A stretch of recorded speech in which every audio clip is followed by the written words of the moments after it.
Set target class पर एक बार पुनः आप सभी लोगों का स्वागत है। नए कुछ वर्षों को लेकर के जो अत्यंत महत्वपूर्ण है परीक्षा की दृष्टिकोण से, लगातार चैनल के साथ बने रहें। सब्सक्राइब, लाइक, शेयर करना ना भूलें।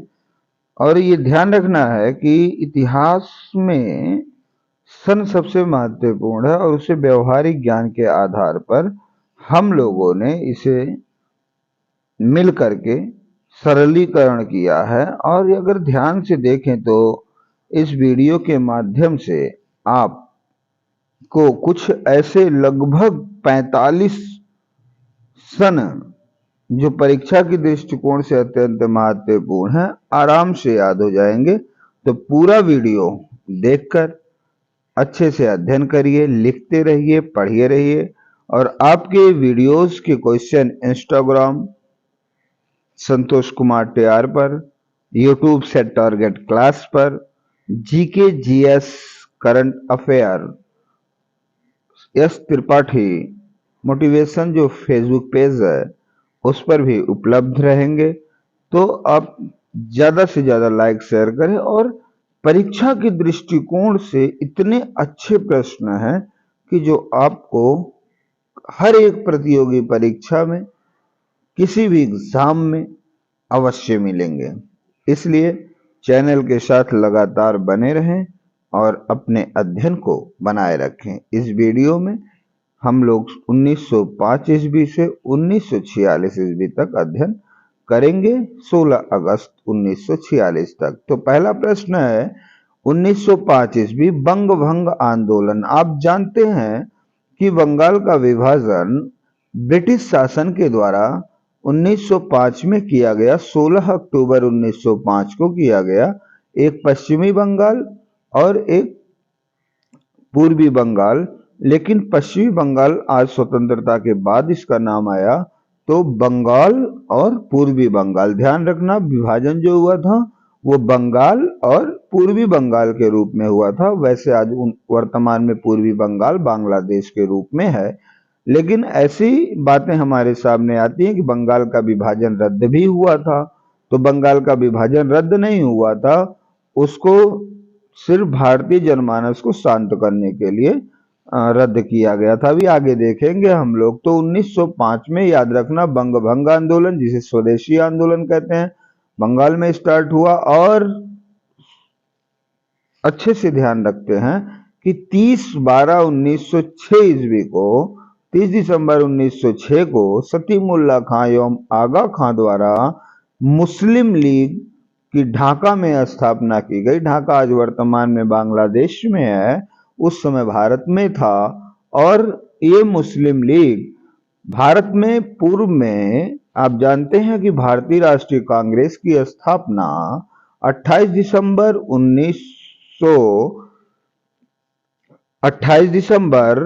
1885 ईस्वी को भारतीय राष्ट्रीय कांग्रेस की स्थापना मुंबई में ग्वालियर टैंक के जो मैदान है उसके आसपास के क्षेत्र गुरु तेज पाल संस्कृत विद्यालय था उसमें हुई थी। उसके विपरीत में मुस्लिम लीग की स्थापना की गई। और इसमें सबसे ज्यादा श्रेय जो जाता है वो स्थापना कराने में अंग्रेज लॉर्ड मिंटो का।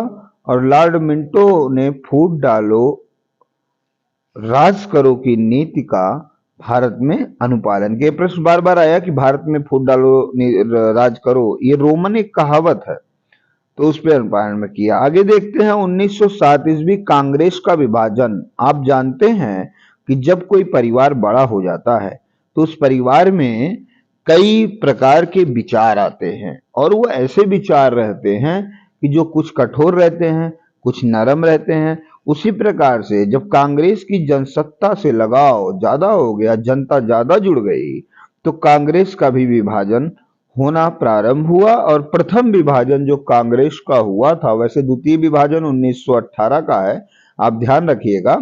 तो 1907 में प्रथम विभाजन सूरत में हुआ, गरम दल एवं नरम दल के रूप में। यहीं पर एक प्रश्न आता है कांग्रेस का विभाजन कब हुआ, तो सूरत में हुआ, 1907 में हुआ। रास बिहारी बोस उस कांग्रेस के अध्यक्ष थे।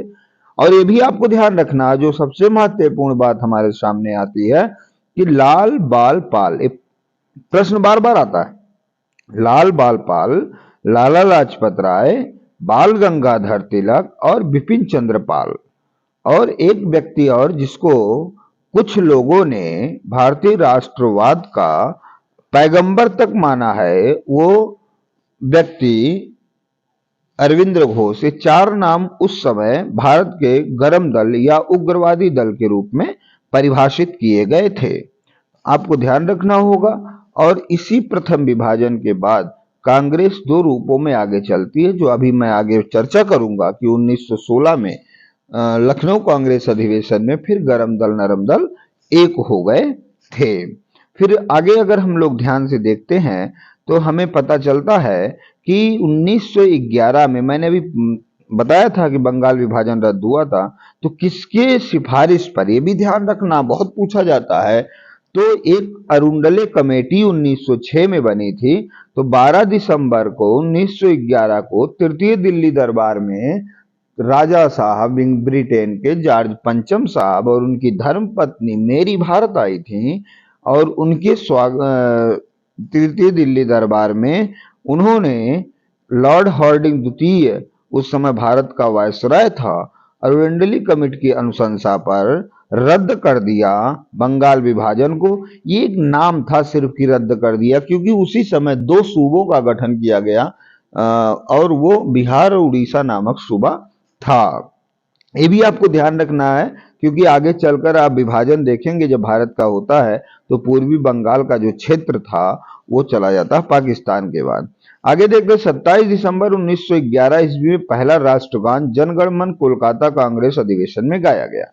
ये आपको ध्यान रखना है, रविन्द्रनाथ टैगोर जी ने जनगण मन बांग्ला भाषा में लिखा था, और 27 दिसंबर को यह पहली बार आपको सब जगह मिलेगा 1911 में गाया गया, लेकिन तिथि याद रखनी है, 27 दिसंबर 1911 को पहली बार जनगण मन अधिनायक, जिसे 24 जनवरी 1950 ईस्वी को भारत का राष्ट्रगान घोषित किया गया, एक स्वागत गीत के रूप में गाया गया। जॉर्ज पंचम भारत आए थे, उस उपलक्ष्य में स्वागत गीत के रूप में इसे गाया गया। सरला जी के नेतृत्व में स्कूली बच्चों द्वारा इसे गाया गया था। और ये भी आपको ध्यान रखना है कि 27 दिसंबर 1911 को पहली बार इसे गाया गया। आगे चल कर के इसको हिंदी अनुवाद भी रविन्द्रनाथ टैगोर जी ने ही किया था। तो आगे देखते हैं 1912 में भारत देश की राजधानी कोलकाता से दिल्ली स्थानांतरित हुई। ये आपको ध्यान रखना है कि सन 1911 ईस्वी में 12 दिसंबर के दिन यह घोषणा हुई थी कि दिल्ली राजधानी बनेगी कोलकाता से स्थानांतरित करके भारत देश की। और बनी कब? 1912 में, ध्यान रखना है। 1 नवंबर 1913 को सैन फ्रांसिस्को में गदर पार्टी की स्थापना लाला हरदयाल जी ने किया था। सैन फ्रांसिस्को कहाँ पर है? अमेरिका में है। यह क्रांतिकारी पार्टी थी और बाद में आगे चल करके गदर पार्टी ने गदर नामक पत्रिका भी निकाला था। ये आपको ध्यान रखना, बहुत ही परीक्षा उपयोगी प्रश्न है ये सब। आगे देखते हैं प्रथम विश्व युद्ध कब हुआ? तो 1914 से 1918 ईस्वी तक चला, और वर्साई की संधि जो 28 जून 1919 को हुई थी, उस संधि के तहत इसे समाप्त करने की, मतलब पूर्णतः समाप्त करने की घोषणा हो गई। वर्साई की संधि में जर्मनी के ऊपर अत्यधिक कर लाद दिए गए थे। प्रथम विश्व युद्ध में यूरोप महाद्वीप दो भागों में बंट गया था, और उत्तरी अगर अमेरिका महाद्वीप को देखेंगे तो उसमें अमेरिका देश भाग लिया था प्रथम विश्व। तो अमेरिका, यूरोप के देश जो थे वो इंग्लैंड, फ्रांस जैसे देश मित्र राष्ट्र, और जर्मनी जैसे देश ध्रुव राष्ट्र में या केंद्रीय राष्ट्र में थे।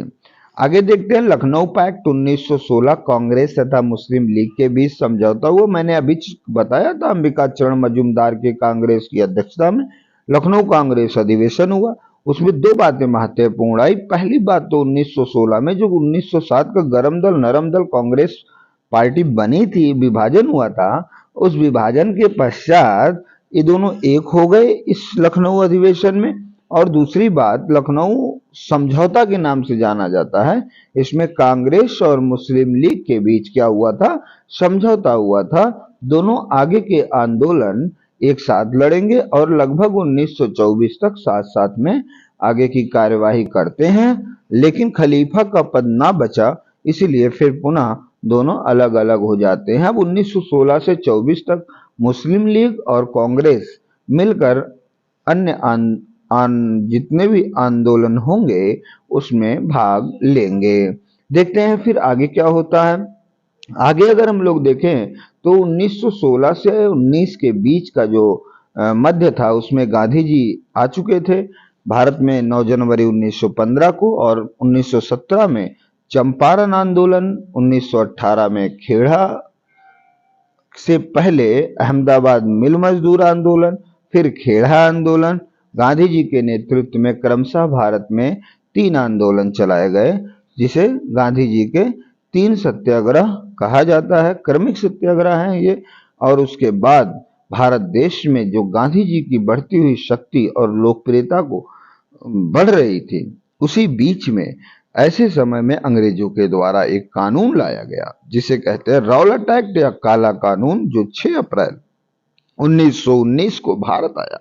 ये काला कानून ऐसा था कि बिना इसमें वकील, बिना दलील, बिना अपील की बात की गई थी, जो बहुत ही दुखद था भारतीय राष्ट्रवाद के लिए। भारतीय राष्ट्रवाद को दबाने के लिए ऐसा किया गया था। तो इस रॉलेट एक्ट के विरोध में ही देखेंगे तो गांधी जी ने इसके बारे में इतनी नेतृत्व विहीन और ऐसी बात कही कि रॉलेट एक्ट एक जो काला कानून है, इसके उपलक्ष्य में आगे चल करके भारतीय जनमानस 13 अप्रैल 1919 को बैसाख पूर्णिमा के दिन जलियांवाला बाग में एक साथ हुए थे। तो रॉलेट एक्ट के विरोध में ही जलियांवाला बाग में लोग इकट्ठा हुए थे 13 अप्रैल के दिन। वहां पर पंजाब के तत्कालीन गवर्नर जनरल ओ डायर ने यह आदेश जारी कर दिया था कि रॉलेट एक्ट में जब कहा गया कि लोग इकट्ठा नहीं होंगे, तो ऐसे समय में इतनी बड़ी 2000 लोगों की लगभग की भीड़ थी, उस पर जनरल ओ डायर ने यह आदेश जारी कर दिया कि तत्काल गोली चलाई जाए। तब पंजाब के सेना नायक जो थे उस समय के जनरल डायर द्वारा गोलियों से भूनने का आदेश दे दिया गया। भारतीय जनमानस, सरकारी आंकड़ा जो गलत माना गया है, लेकिन पेपर में अगर आए तो आपको उत्तर सही करना है, लगभग 379 लोग इसमें मारे गए। आगे खिलाफत आंदोलन प्रारंभ होता है। खिलाफत आंदोलन 1919 से लगभग 1924 तक चलता है। यह तुर्की में खलीफा पद को बचाने के लिए खिलाफत आंदोलन किया गया था, और लेकिन वह पद जब बचा नहीं, खलीफा का पद 1924 में समाप्त कर दिया गया, तो ऐसे समय में पुनः कांग्रेस और मुस्लिम लीग अलग अलग हो गए। खिलाफत आंदोलन शौकत अली और मोहम्मद अली जी के बीच के नेतृत्व में हुआ। ये ध्यान रखना है कि मोहम्मद अली और मोहम्मद अली जिन्ना अलग अलग व्यक्ति हैं। आगे देखते हैं कि 1900 लगभग 20 ईस्वी में जब असहयोग आंदोलन हुआ, तो उस आंदोलन में खिलाफत आंदोलन और असहयोग आंदोलन, केरल में 1921 में मोपाला विद्रोह, सब एक साथ ये आंदोलन लड़े गए। आगे असहयोग आंदोलन जब 1 अगस्त 1920 ईस्वी को प्रारंभ हुआ, इसी दिन तिलक जी की भी मृत्यु हो गई। फिर भी ये आंदोलन लड़ा गया, आंदोलन किया गया, ब्रिटिश शासन के खिलाफ किया गया। और इस आंदोलन में गांधी जी ने कहा था कि अगर यह आंदोलन में कहीं पर भी हिंसक क्रांति नहीं होती है, तो हम 1 वर्ष में ही पूर्ण स्वराज्य प्राप्त कर लेंगे। गांधी जी द्वारा इस आंदोलन में महिलाएं, पुरुष सभी लोगों ने पूर्ण योगदान दिया। 1857 की क्रांति के बाद यह ऐसा आंदोलन था कि जिसमें हिंदू और मुस्लिम एक साथ लड़े थे। तो ये ध्यान रखना है आपको। और बार बार प्रश्न आता है कि जो असहयोग आंदोलन हुआ था वह किसके नेतृत्व में? तो महात्मा गांधी जी के नेतृत्व में नागपुर कांग्रेस अधिवेशन में पास हुआ था। जिनेवा 1920 राष्ट्र संघ की स्थापना 10 जनवरी 1920। विश्व में शांति रहे, पुनः प्रथम विश्व युद्ध ना हो, इसके लिए जिनेवा में राष्ट्र संघ की स्थापना की गई। चौरी चौरा कांड 5 फरवरी 1922। एनसीईआरटी बुक 4 फरवरी 1922। गोरखपुर के उत्तर प्रदेश में, गोरखपुर जिला के उत्तर प्रदेश में जो स्थित है, इस जिले में यह घटना 21 पुलिसकर्मियों को जलाकर घटी। इसी चौरी चौरा कांड के बाद आंदोलन, कौन सा? असहयोग आंदोलन समाप्त करने की घोषणा 12 फरवरी 1922 ईस्वी को बारदोली में सम्मेलन करके गांधी जी ने समाप्त करने की घोषणा की। ये भी ध्यान रखना है कि इस आंदोलन को समाप्त करने के उपरांत गांधी जी की बड़े बड़े राजनेताओं द्वारा बड़ी भर्त्सना की गई, बड़ा विरोध किया गया, लेकिन फिर भी गांधी जी ने आंदोलन प्रारंभ नहीं किया समाप्त करने की घोषणा करने के पश्चात। आगे अगर देखते हैं तो इनसे टूट करके चित्तरंजन दास और मोतीलाल नेहरू ने 1 जनवरी 1923 ईस्वी को स्वराज्य पार्टी की स्थापना इलाहाबाद में, अर्थात वर्तमान प्रयागराज में किया। स्वराज पार्टी एक नई पार्टी थी और इस पार्टी की स्थापना चित्तरंजन दास ने किया था। ध्यान रखना, चित्तरंजन दास की पत्नी वासंती देवी या वसंती पहली महिला थी जो असहयोग आंदोलन में गिरफ्तार हुई थी।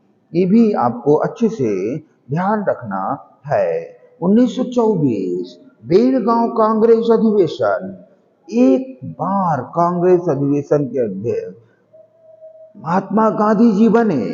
ये भी ध्यान रखना है, बार बार प्रश्न पेपर में आता है। कौन सा पेपर?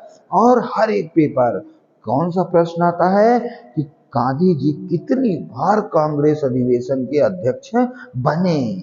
तो हमारा उत्तर क्या होता है? मात्र एक बार। एक बार कांग्रेस अधिवेशन के अध्यक्ष बने। और कौन से कांग्रेस अधिवेशन में बने? बेलगांव कांग्रेस अधिवेशन 1924 में बने। ध्यान रखना, बार बार पूछा जाता है, कई परीक्षाओं में लगातार पूछा गया है। और यह ऐसे प्रश्न सिर्फ आपको सेट टारगेट क्लास पर ही मिलते हैं, जो आपकी वास्तविक शिक्षा से संबंधित शिक्षा मिलती है। और इसमें कोई भौकाल, कोई बनावटीपन इस चैनल में नहीं रहता है। 1925 की एक घटना है जो महत्वपूर्ण है पेपर की दृष्टि से और जीवन की। काकोरी कांड की घटना 9 अगस्त को घटी, ये ध्यान रखना है। साइमन कमीशन नियुक्ति 8 नवंबर को हुई और इस 8 नवंबर के बाद इसका बर्नहेड ने इसको किया। 1926 नौजवान सभा पार्टी की स्थापना हुई थी, ये भी आपको ध्यान रखना, भगत सिंह ने किया। साइमन कमीशन की जो नियुक्ति हुई थी ना, वो 8/11/1927 को जॉन साइमन के नेतृत्व में हुआ था, बैरनकेन हेड के कहने पर। और 7 सदस्यीय आयोग था। सबसे बड़ी बात कि 7 सदस्य क्या थे? अंग्रेज थे। इसीलिए साइमन कमीशन का आगे चल के भारत में विरोध होता है। साइमन कमीशन में का भारत में आगमन 3 फरवरी 1928 ईस्वी को हुआ। विरोध प्रदर्शन हुआ। यूसुफ मेहर अली, नाम याद रखिएगा, यूसुफ मेहर अली ने साइमन गो बैक का नारा गढ़ा, बनाया। और ये नारा इतना पॉपुलर हुआ कि साइमन गो बैक, साइमन को वापस जाने के लिए विवश किया गया, लेकिन साइमन कमीशन भारत में 2 बार आया था, ध्यान रखना। और साइमन कमीशन ने जो रिपोर्ट प्रस्तुत की थी वह कहीं भी भारत के लिए लाभदायक नहीं थी। नेहरू रिपोर्ट 1928, पंडित मोतीलाल नेहरू की अध्यक्षता में। बार बार बच्चे कंफ्यूज होते हैं, नेहरू रिपोर्ट के अध्यक्ष कौन थे? लोग पंडित जवाहरलाल नेहरू को समझते हैं, लेकिन वास्तविक पंडित मोतीलाल नेहरू, जो जवाहरलाल नेहरू जी के पिता थे, ये ध्यान रखना है। नेहरू रिपोर्ट। बारदोली सत्याग्रह गुजरात में 1928 में, ध्यान रखना। बारदोली सत्याग्रह जो था, ये सत्याग्रह और बारदोली सम्मेलन 12 फरवरी 1922 ईस्वी को बारदोली सम्मेलन हुआ। और बारदोली सत्याग्रह कब हुआ? 1928 में हुआ। तो ध्यान रखना, सरदार पटेल जी ने इसका नेतृत्व किया और बारदोली की महिलाओं ने ही वल्लभ भाई पटेल जी को सरदार की उपाधि दी थी। ये भी प्रश्न बार बार आया है और कई जगह आया है, ध्यान रखना। सरदार पटेल को सरदार की उपाधि बारदोली की महिलाओं ने दी। आगे चलते हैं, कांग्रेस का लाहौर अधिवेशन, महत्वपूर्ण अधिवेशन। क्यों है महत्वपूर्ण? क्योंकि इसमें भारत ने पूर्ण स्वराज का प्रस्ताव पास किया।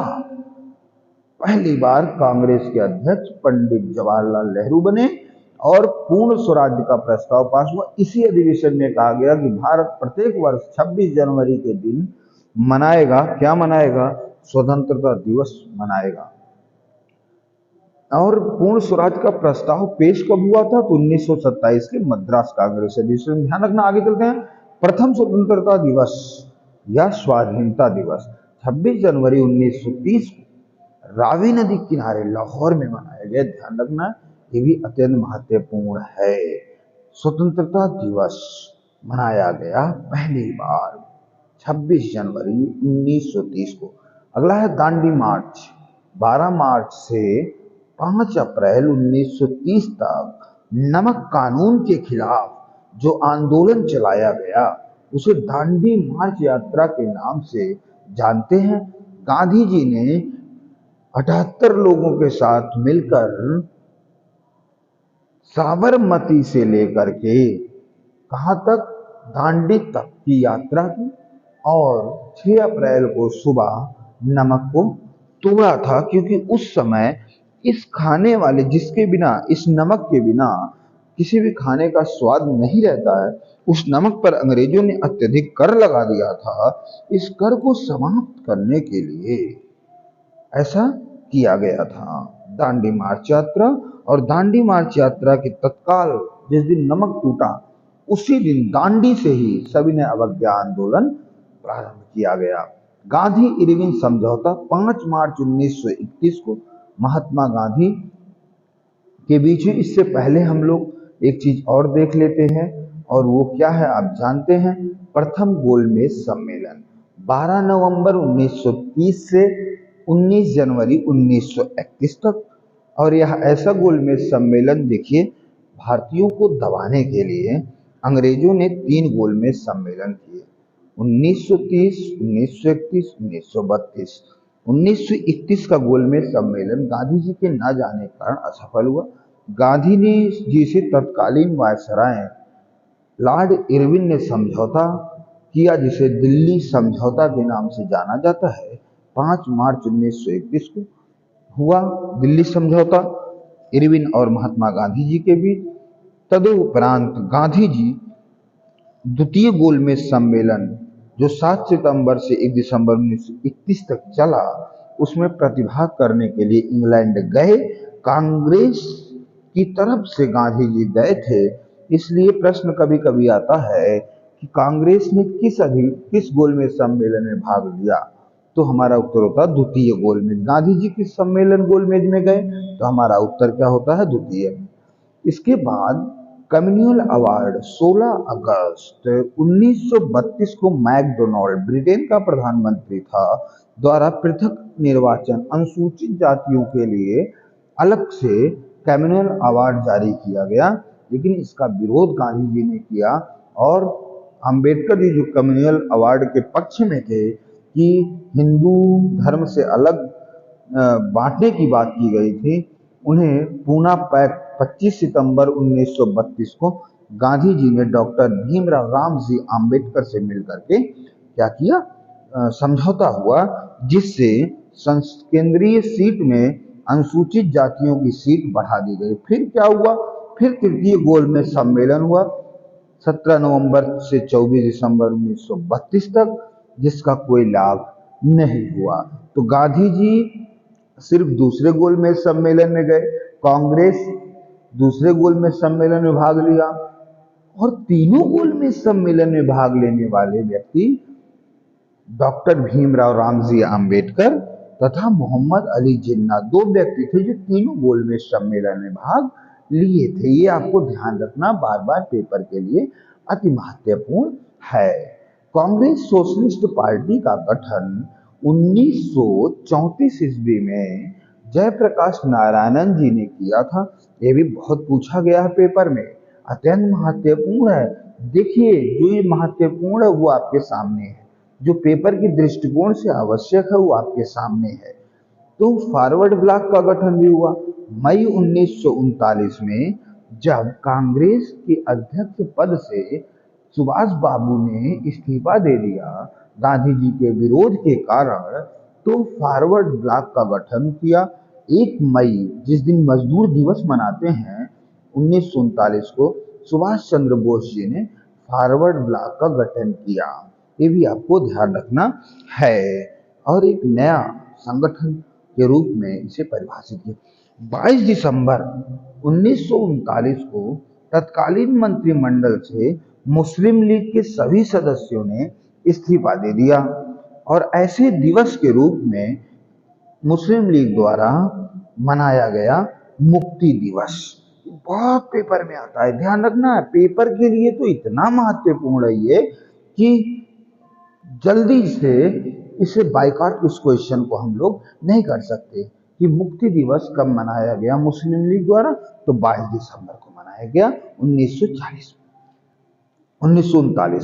1940 ईस्वी में ऊधम सिंह ने इंग्लैंड में जाकर जनरल डायर की हत्या की। अब जनरल डायर का नाम आपको याद होना चाहिए कि जो जलियांवाला बाग हत्याकांड से संबंधित था। मतलब आप समझिए कि लगभग 21 साल बाद ऊधम सिंह इंग्लैंड जाकर के जलियांवाला बाग की घटना को अंजाम पहुंचाने वाले जनरल डायर को गोलियों से भूना, मार दिया।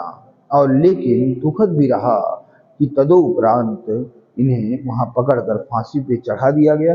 लेकिन भारतीयों की वीरता का परिणाम इंग्लैंड समझ चुका था। पाकिस्तान की मांग भी हुई। 22 मार्च 1940 को मुस्लिम लीग के लाहौर के अधिवेशन जो था, लाहौर अधिवेशन मुस्लिम लीग का 1940 में, इसमें एक नए राष्ट्र के उदय करने की बात की गई। पाकिस्तान की मांग प्रश्न में आता है, लेकिन जो अगले दिन न्यूज़पेपर छपा उसमें कहीं पाकिस्तान की बात न्यूज़पेपर में की गई, लेकिन उस अधिवेशन में कहा गया कि अब भारत से अलग एक नया राष्ट्र होना चाहिए। पाकिस्तान की जो पूर्ण मांग की बात की जाए कि पाकिस्तान ही चाहिए, तो वो 1943 के मुस्लिम लीग के कराची अधिवेशन में की। लेकिन जब पेपर में आता है पाकिस्तान की मांग प्रारंभ हुई, तो 22 मार्च 1940 को मुस्लिम लीग के लाहौर अधिवेशन। ये ध्यान रखना, पाकिस्तान शब्द के जनक आपको याद होना चाहिए कि 1933 में चौधरी रहमत अली साहब ने इस अधिवेशन को कार्य किया था। मतलब पाकिस्तान शब्द के अगर जनक की बात की जाए तो ऐसे में हम बात करेंगे कि चौधरी रहमत अली जी थे। ठीक है, ये ध्यान रखना है आप सभी को। और जो महत्वपूर्ण अगस्त प्रस्ताव, 4 अगस्त 1940 को तत्कालीन भारत के वायसराय लॉर्ड लिनलिथगो, जो भारत छोड़ो आंदोलन या द्वितीय विश्व युद्ध के दौरान भारत देश के वायसराय थे, ये आपको ध्यान रखना है। तो लॉर्ड लिनलिथगो जो थे, ये एक प्रस्ताव लाए कि द्वितीय विश्व युद्ध में भारतीय हमारा साथ दे। मैं इन्हें बाद में हेमोनियन राज्य का दर्जा प्रदान करा दूंगा, लेकिन ऐसा हुआ नहीं। क्रिप्स मिशन प्रस्ताव 23 मार्च 1942 को आया और इसमें भी भारतीयों से रिक्वेस्ट आग्रह की बात की गई, लेकिन इसमें कहीं पाकिस्तान के रूप में नाम ना होने के कारण इसका मुस्लिम लीग ने विरोध किया और भारतीयों ने भी इसका विरोध किया, कांग्रेस वासियों ने भी विरोध किया। उसका कारण था कांग्रेस पार्टी ने कहा कि हमें सहयोग नहीं, अब हमें स्वयं संविधान का निर्माण, देश का निर्माण और ब्रिटिश शासन से मुक्ति चाहिए। तो भारत छोड़ो आंदोलन भी शुरू किया गया। 9 अगस्त 1942 को मुंबई के ग्वालियर मैदान से प्रारंभ हुआ भारत छोड़ो आंदोलन, जिसे स्वतः स्फूर्ति आंदोलन, अगस्त आंदोलन, अगस्त क्रांति के नाम से जाना जाता है। इसमें अंग्रेजों ने 0 आवर ऑपरेशन चलाया। प्रश्न आता, ध्यान रखिएगा, बहुत जरूरी प्रश्न है ये। 0 आवर ऑपरेशन चलाया, जिससे सभी बड़े भारतीय नेता गिरफ्तार कर लिए गए और भूमिगत आंदोलन के रूप में भारत छोड़ो आंदोलन में कई बड़े नेता, जयप्रकाश नारायणन, अवड़ासा फली महिला थी, अवड़ासा फली, जयप्रकाश नारायणन, डॉक्टर राम मनोहर लोहिया जैसे बड़े बड़े लोग उभर कर सामने आते हैं, नए बड़े नेता के रूप में सामने आते हैं, क्योंकि भारत छोड़ो आंदोलन नेतृत्व विहीन हो चुका था। 9 अगस्त को प्रातःकाल ही सभी बड़े नेताओं को गिरफ्तार कर लिया गया। तो ऐसे समय में भूमिगत आंदोलन का जिम्मा डॉक्टर राम मनोहर लोहिया, अवड़ासा फली, जयप्रकाश नारायणन जैसे लोगों ने संभाला, जो उस समय युवा नेता के रूप में भारत में अपना प्रकाश देख रहे थे। आगे चलकर इन लोगों ने भारत को सजाया संवारा भी। तो ये आपको ध्यान रखना होगा कि भारत छोड़ो आंदोलन स्वतः स्फूर्ति आंदोलन के रूप में भी जाना जाता है, क्योंकि यह आंदोलन नेतृत्व विहीन था। भारत छोड़ो शब्द के जो जनक हैं, नारा जो भारत छोड़ो नारा है, इसके भी यूसुफ मेहर अली साहब हैं। अगला देखते हैं, कैबिनेट मिशन का आगमन हुआ 24 मार्च 1946 को हुआ और भारत की दृष्टि से काफी महत्वपूर्ण है, क्योंकि हम अगले वीडियो में देखेंगे कि 1946 के बाद जो अंतरिम सरकार का गठन हुआ, संविधान सभा का गठन हुआ, वो कैसे हुआ, क्या क्या हुआ था उसमें, वो नेक्स्ट वीडियो में देखेंगे। तो कैबिनेट मिशन का आगमन 24 मार्च 1946 में हुआ। इस मिशन ने 16 मई 1946 को अपनी रिपोर्ट प्रस्तुत की। उसमें कहा कि भारत को छोड़ने से पहले यहाँ पर अंतरिम सरकार का गठन किया जाए और तत्पश्चात संविधान सभा का गठन किया जाए और उस संविधान सभा में सभी सदस्य भारतीय होंगे जो संविधान का निर्माण करेंगे और अंतरिम सरकार में गवर्नर को छोड़कर सभी पदों पर भारतीय ही होंगे जो शासन निर्माण का कला सीखेंगे। तो कैबिनेट मिशन 3 सदस्यीय मिशन था। इसमें पैथिक लॉरेंस जो भारत का सचिव, अलेक्जेंडर व्यापार मंडल का व्यक्ति था और स्टेफोर्ड क्रिप्स जो भारत पूर्व में 23 मार्च 1942 को आ चुका था एक बार। तो इन तीनों को मिलाकर एक मंडल आया था, ये आपको ध्यान रखना होगा। तो कैबिनेट मिशन भारत की दृष्टि से अत्यंत महत्वपूर्ण था, क्योंकि मजदूर